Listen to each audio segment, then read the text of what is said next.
Hello friends, मैं मिथिलेश चौधरी संध्या enterprises YouTube channel में आपका स्वागत करते हुए आज का टॉपिक है कि बिलिंग कैसे करते हैं और बिलिंग कितने तरह से किया जाता है। जो मेरा एक्सपीरियंस है आपको एक्सपीरियंस शेयर करना चाहता हूँ ताकि आप बिजनेस करते हो और बिजनेस के दरमियान आपको आधी रात में फ़ोन आना ये आपके हेल्थ के लिए भी अच्छा नहीं रहता और आपको लाखों करोड़ों का नुकसान भी करने का सबसे बड़ा जरिया है अगर आप इस पर ध्यान नहीं देते हो। तो जो मैं सफ़र किया हूँ वो आपको बचाना चाहता हूँ। जो दर्द मैंने सहा है वो दर्द आपको देना नहीं चाहता। इसलिए अगर ये वीडियो आपको पसंद आए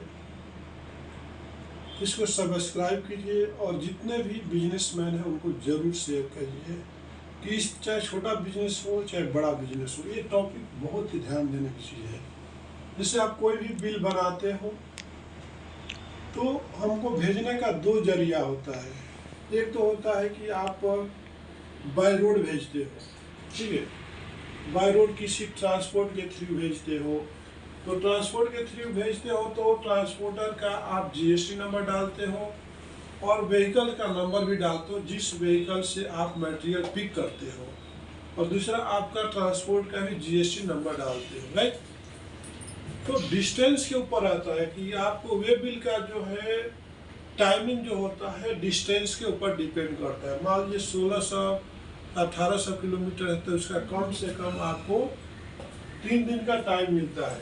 अगर 3 दिन में मटेरियल को अगर पहुंचता नहीं है, ये वैल्यू 7 डेज 1800, ये समझ लो कि 100 kilometre for 1 day, 100 kilometre for 1 day, 100 kilometre तो एक दिन आपका वे बिल काम करता है, 200 में तो 2 दिन काम करता है। तो मान लीजिए 1800-1700 किलोमीटर है तो वहाँ के लिए आपको डिस्टेंस देखना जरूरी होता है। अब हम आते हैं टॉपिक पर। जैसे आप बिल बनाते हो, बिलिंग एड्रेस, डिलीवरी एड्रेस आप डालते हो, पिन कोड डालते हो, कॉन्टेक्ट नंबर डालते हो। डायरेक्ट क्या है, जैसे आप डायरेक्ट ट्रांसपोर्ट में डालते हो, बाई रोड गया उसको डायरेक्ट बोलते हैं, ठीक है। बाई फ्लाइट गया उसको इनडायरेक्ट बोलेंगे, बाई ट्रेन गया उसको इनडायरेक्ट बोलते हैं, बाई शिप गया उसको इनडायरेक्ट बोलते हैं, ठीक है। जैसे अब यह डायरेक्ट बोलो तो आप ट्रांसपोर्ट में डाल दिया मटेरियल, चाहे टीसीए फ्लाइट हो, चाहे वीआरएल हो, चाहे कोई भी सो मनी ट्रांसपोर्ट है, तो ट्रांसपोर्ट के एक गोदाउन तक जा करके गोदाउन में कस्टमर आकर के रिसीव करता है। तो उस टाइम में ट्रांसपोर्टर के पास आपका वे बिल और बिल दोनों रहता है जो आपको हैंड ओवर करता है क्लाइंट को, राइट। लेकिन जैसे ही इनडायरेक्ट की बात आती है तो जैसे आप रेलवे के थ्रू भेजते हो तो रेलवे में ब्रोकर रहते हैं। जो बिल जो है अब रेलवे में किसको देगा, तो रेलवे में किसी पर्सन कोई नहीं रहता है, वो बुकिंग एजेंट रहता है। जैसे आपने सिकंदराबाद से बुकिंग किया मान लीजिए दानापुर के लिए या कलकत्ता के लिए या अहमदाबाद के लिए, तो वहाँ पे एक दूसरे को ब्रोकर रहते हैं जो यह बुक कर लिया, मटेरियल का डिटेल वो केवल कॉपी भेजेगा, बुकिंग का जो है एलआर कॉपी भेजेगा दूसरे ब्रोकर का और वो हम लोग को भेजेगा। लेकिन बिल वहाँ तक रेलवे स्टेशन तक दानापुर नहीं पहुँचेगा।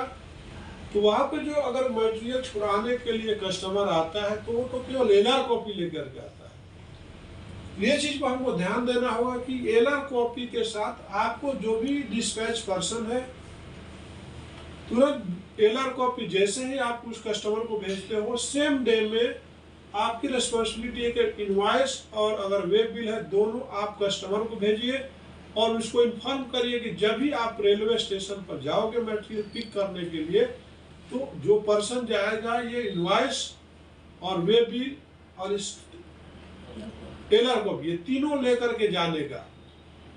अगर बाई चांस आप डायरेक्ट जाते हो तो आपको रेलवे स्टेशन से आपके साइट तक जाने के बीच के जो रास्ते में है आरटीओ वाला कभी भी आपको क्लेम कर सकता है, पकड़ सकता है, आप ये मटेरियल लेके जा रहे हो, इसका बिलिंग किधर है। उस टाइम में जो सप्लायर है वो पकड़े जाता है तो वहाँ पे काफ़ी जितना जितना लेट होता है, जिससे मान लीजिए आपका 50,000 का बिलिंग है तो 50,000 का 3 गुना भी चार्ज कर सकता है, 1 लाख है तो 5 लाख भी चार्ज कर सकता है, depend of the person of RTO. Okay, तो आपने देखा कि हमें सावधानी क्या बरतनी है। जैसे आप बिलिंग करते हो तुरंत आप, आजकल तो काफ़ी सिस्टम है, व्हाट्सएप है, मेल है, आपका फोन में मेल चलता है, तो ये सारे चीज़ों को हम लोग को ध्यान देना पड़ता है। और कभी भी आप जो है अदर स्टेट में आप माल भेजते हो तो कोई ज़रूरी नहीं कि आप 50,000 का ही रहेगा तो आप वे बिल निकालो, आप कम अमाउंट का भी वे बिल निकाल सकते हो। वे बिल कहाँ पर नहीं निकाला जाता है, जहाँ पर आपका आपके सिटी के अंदर काम कर रहे हो।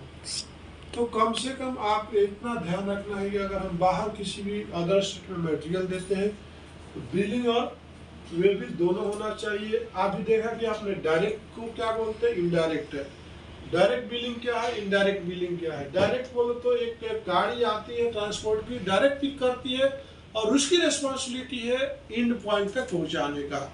इनडायरेक्ट का क्या है कि जैसे कि आपने बुक किया शिप के थ्रू, बुक किया फ्लाइट के थ्रू, बुक किया ट्रेन के थ्रू, वो इनडायरेक्ट के अंदर में आता है, जो कि वो इनवॉइस और कॉपी ये सारे चीज वहां तक क्लाइंट तक नहीं लेके जाता है। और जब वो पिक करने के लिए आता है तो उसके पास केवल आपका एलआर कॉपी रहता है, जो कि रास्ते के लिए डेंजर हो सकता है। ये हमारे साथ हादसा हुआ, आपके साथ भी ना हो, इसके लिए मैं आपको अलर्ट करना चाहूँगा। नमस्कार, धन्यवाद।